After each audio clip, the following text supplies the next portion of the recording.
अब प्रश्न संख्या 7 में देखिए कहा जा रहा है कि किसी खेल के मैदान के चारों ओर एक वृत्ताकार पथ है।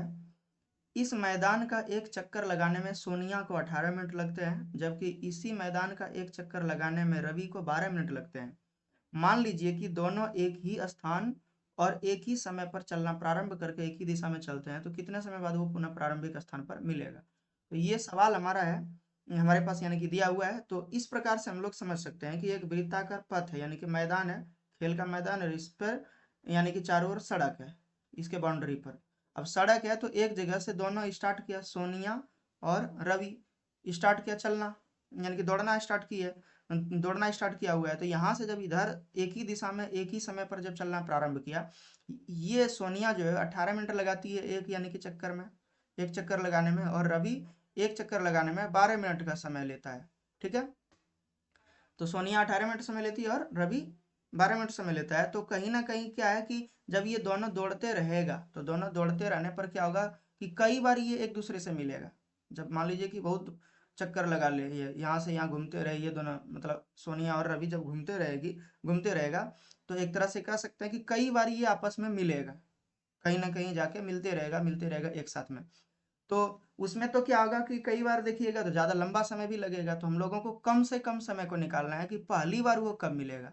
ठीक है, तो इस तरह का जब सवाल रहेगा कि कम से कम समय को जब हम लोग ज्ञात करना होगा, यानी कि लोवेस्ट नंबर यानी कि ज्ञात करना है, तो कम से कम समय को ज्ञात करने के लिए हम लोगों को एलसीएम ज्ञात करना है।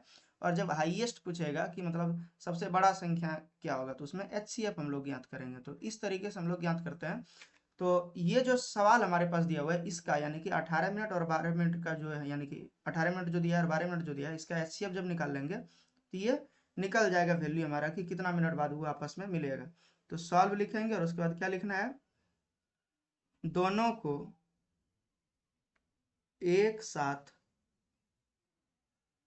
मिलने में लगा समय बराबर एलसीएम 18 और 12 का। ठीक है, तो एक तरह से इस तरह से हम लोग लिख सकते हैं। अब एलसीएम अगर निकालेंगे 18 और 12 का, तो 18 का गुणनखंड करेंगे तो 2 गुना 3 होगा, यानी कि 2 गुना 3 पर पावर 2, एवं 12 का जब गुणनखंड करेंगे तो 2 गुना 3 हो जाएगा। तो हम लोग लिख सकते हैं 2 पर पावर 2 और गुना 3 पर पावर 1। अब हम लोगों को करना क्या है, तो लिख देना है, अतः एलसीएम जो होगा वो दो, देखिए जितना नंबर है उस सबको लिखना है आपको। यहाँ पे नंबर क्या क्या आया है, 2 आया है 3 आया, यहाँ भी 2 आया है 3 आया, 2 और 3 को लिख देना है। अब 2 का अधिकतम घातांक देखिए यहाँ 2 लिखा है तो 2 लिख देंगे, और 3 का अधिकतम घातांक यहाँ देखिए 3 लिखा है इस जगह पर। तो यही हो गया यानी कि एलसीएम। तो 2 गुना 3 यानी कि 2 दूना 4, 4 तिया 12, 12 तिया 36 हो जाएगा, यानी कि 36 मिनट बाद जो होगा वो दोनों एक साथ में मिल जाएगी। तो यही लिख दिए, दोनों एक साथ मिलने में लगा समय 36 मिनट। 36 मिनट बाद जो होगा वो पुनः एक साथ में ही एक ही पॉइंट पर आपस में मिल जाएगा। तो यही यानी कि इसका आंसर हो गया।